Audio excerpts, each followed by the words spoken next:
Wala pang dineklarang unconstitutional na bicameral conference committee report.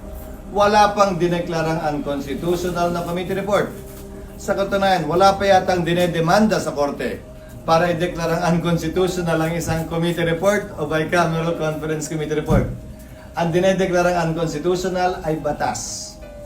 Ngayon, yung batas na General Appropriations Act na produkto ng anumang committee o conference committee report o committee report ang kino-question. At kumpleto yung batas na yon, walang blanco, walang kulang, at yung amount ay nagsusuma. Unawain po ninyo.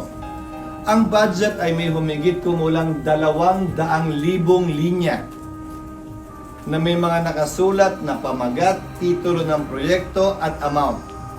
Hindi yun ganun kasimple na gawin o ginagawa.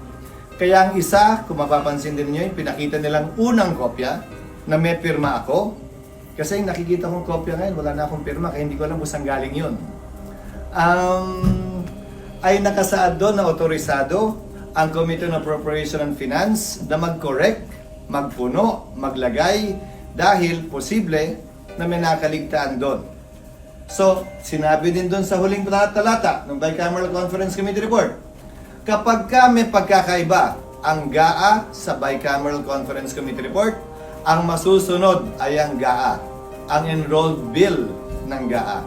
Kung babalik naman natin, ang mga naging desisyon ng Korte Suprema, ang pinagpipilian lamang ng Korte Suprema kung sakasakali may pagkakaiba, kaugnay sa isang panukalang batas, ay ang journal entry rule na tinatawag o yung pinasok sa journal base sa debate ng Kamara at ng Senado o yung enrolled bill.